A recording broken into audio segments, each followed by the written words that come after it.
ఏపీలో తొలి విడతలోనే ఎన్నికలు జరగనుండడంతో అభ్యర్థులపై కసరత్తులు చేస్తున్నాయి వివిధ పార్టీలు.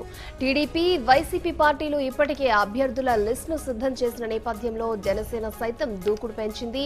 జనసేన లెఫ్ట్ పార్టీల సీట్ల సర్దుబాటు నేడు ఓ కొలిక్కి రానున్నట్లు తెలుస్తోంది. మొత్తం 13 జిల్లాల్లో వామపక్ష నేతలు 26 సీట్లు కోరుతున్నట్లు సమాచారం. ఈ మేరకు ఏ స్థానాలు కేటాయిస్తారు అనే విషయాలను జనసేన అధినేత పవన్ కళ్యాణ్ నేడు ఖరారు చేయనున్నారు. ఇప్పటికే జనసేనాని 2 లోక్సభ స్థానాలకు అభ్యర్థులను ఖరారు చేశారు. తూర్పుగోదావరి జిల్లాలోని అమలాపురం, రాజమండ్రి ఎంపీ అభ్యర్థులను ఆయన ప్రకటించారు. తొలి అభ్యర్థిగా అమలాపురం స్థానానికి డిఎంఆర్ శేఖర్ పేరును ప్రకటించారు పవన్. ఇక రెండో అభ్యర్థిగా రాజమండ్రి స్థానానికి ఆకుల సత్యనారాయణను ప్రకటించారు. ఇక ఇదే అంశానికి సంబంధించి మరిన్ని వివరాలు మా ప్రతినిధి సారథి అందిస్తారు. సారథి, చెప్పండి, లెఫ్ట్ పార్టీ అలాగే జనసేన పొత్తులకు సంబంధించి ఇవాళ కొలిక్కొచ్చే అవకాశం ఉన్నట్టు తెలుస్తోంది. దీనికి సంబంధించి మీ దగ్గర ఉన్న అప్డేట్స్ అంటే దగ్గరికి వచ్చింది కాబట్టి పూర్తి స్థాయిలో నోటిఫికేషన్ వచ్చింది కాబట్టి ఎన్నికలకు సంబంధించి అన్ని పార్టీలు తమ తమ లిస్టులు రెడీ చేస్తున్నాయి, బయట పెడుతున్నాయి. బహుశా రేపు ఎల్లుండల్లో మొత్తం అన్ని పార్టీలు కూడా తమ లిస్టులని అనౌన్స్ చేసి వేయచ్చు. అయితే జనసేనకు సంబంధించి మాత్రం ఇంకా ఎలాంటి ఫైనలైజేషన్ వాళ్ళు చేతికి వెళ్ళారు. కేవలం 2 ఎంపీ సీట్లను మాత్రమే జనసేన అధ్యక్షుడు పవన్ కళ్యాణ్ అనౌన్స్ చేశారు. అదేవిధంగా కొంతమంది ఎమ్మెల్యే సీట్లను అనౌన్స్ చేశారు. ఏటొచ్చి వాళ్ళు ముఖ్యంగా పొత్తుతో కలిసి వెళ్తామంటున్న లెఫ్ట్ కి జనసేనకి మధ్య ఇంకా పూర్తి స్థాయిలో డిస్కషన్స్ అయినట్టు కనిపించట్లేదు. అంటే పొలికి రాలేదు. వాళ్ళు దాదాపు 20 పైగా సీట్లను అడుగుతున్నారు. అయితే ఉన్న బలాన్ని బట్టి అంతవరకు అవసరం లేదేమో అన్నట్టు పవన్ అభిప్రాయపడతారు. కానీ చివరికి ఎలాంటి డిసిషన్ తీసుకుంటూ చూడాల్సి ఉంది. ఈ రోజు సాయంత్రం లోపు కొంత స్పష్టత రానుంది. నిన్న సిపిఎం నుంచి 30 నగతారు, అదేవిధంగా సిపిఐ నుంచి ఒక రామకృష్ణ వీళ్ళందరూ కూడా పవన్ తో భేటీ అయ్యారు. దాదాపు 2 గంటల పైగానే వాళ్ళ మధ్య డిస్కషన్ అయినప్పటికీ ఎలాంటి నిర్ణయం బయట చెప్పలేని పరిస్థితి.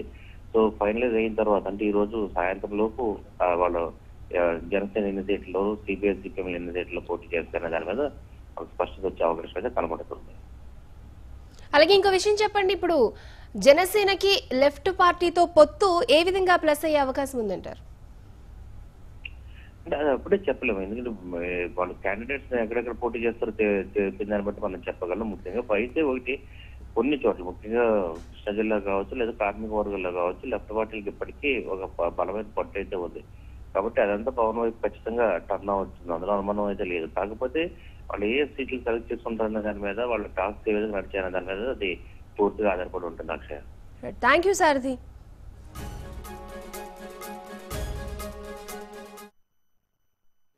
ఏంటంటే గత సంవత్సరం నుంచి మేము కలిసి మాట్లాడుకుంటా ఉన్నాం, అనేక సందర్భాల్లో కలిసి మాట్లాడుకున్నాం. ఎందుకంటే మా అందరి వారి భావజాలంగా నా భావజాలం కానీ బడుగు బలహీన వర్గాలకు ఎంత మేలు చేయగలమంటే ఉన్నతమైన పదవిలో ఉండి ఓఎన్జీసీ